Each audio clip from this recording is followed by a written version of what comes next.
To have lived through World War II and come home is worthy of a place in a history book for sure, but entire books could be written about what Jacksonville veteran Andy Ramotnik went through. He had a plane crash, he survived, a capture by the Germans, an escape, a second capture, and a second escape. Now, it's important to remember that Mr. Ramotnik has all this in writing, every single document he saved, every memento. But it is one document he saved specifically that has him troubled and has him asking now for the government to make him whole. From his apartment at a West Side assisted living and memory center. I don't like talk. I want to see it in writing. 94-year-old Andy Ramotnik. This is my life now. I spend a lot of time here. Searches his hard drive. Yeah. Digs through his closets and folders. Yeah. All to preserve what he went through during World War II. I remember the big stuff. Yeah, good. But the papers aren't for his memory, they're for me. Too many people are BS. Type it. He likes to show proof of his ordeal. Oh, yeah.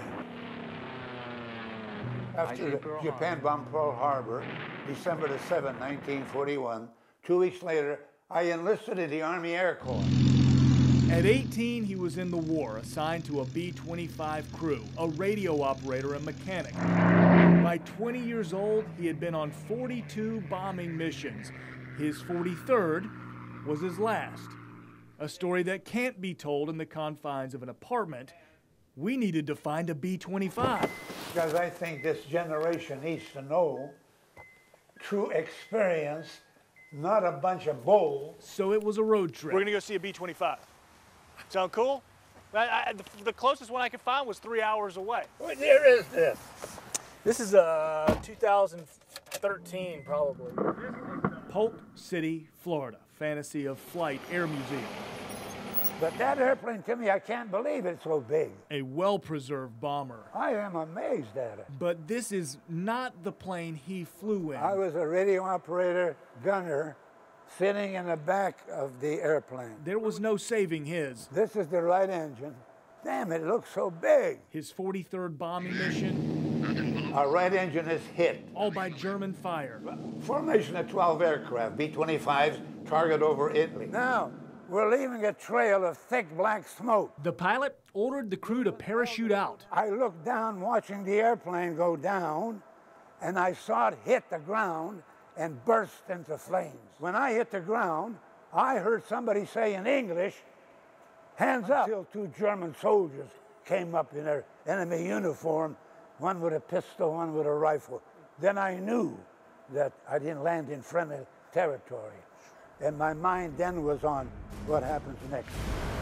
After his plane was shot down in German-held southern Italy, his Nazi captors put him on a 1,000-mile train journey to be interrogated in Frankfurt.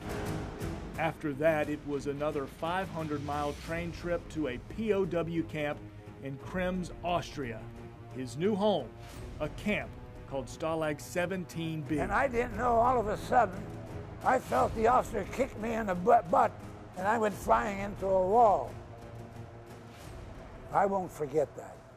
Why he kept these German prison dog tags all these years, a constant reminder of his identity and the home for 19 months. In my group was John Yarish, who was shot down in a B-17. And after 19 months, he and John became friends. So while out one night on a forced march, they noticed an area with no guards. I said, "John, you want to make a break for it?" He says, "Let's go." When I see the open farm field, we took off running. It's dark out now, by the way. They found a cave.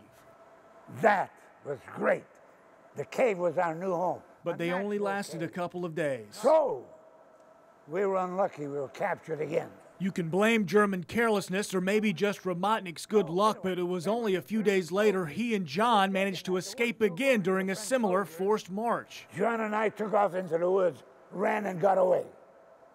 That was a successful escape. When he found a farm to hide out in. Cut wood, sleep in the barn just for food.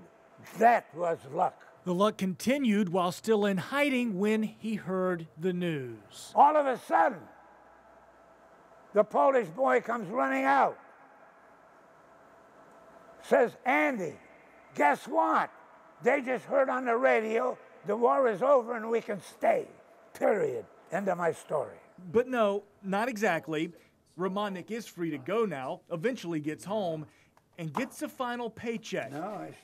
Which brings us back to all those papers he saved all these years. I get a letter from the War Department. It reads, you're getting paid $1 a day for every day you were a POW. And that came out to a check of $554 for his 554 days in prison. However, there was a note at the bottom. They had docked his pay for every day he had escaped the Germans and was on the run. Which is $13 for the period of escapement, period. $13 the Department of War withheld from him. That's the reason I'm unhappy.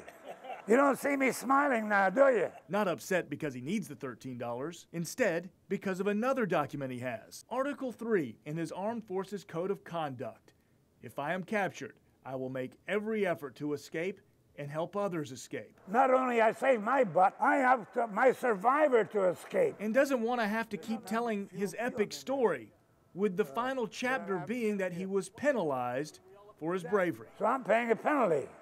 I did good. God bless you. I'm not smiling either, am I?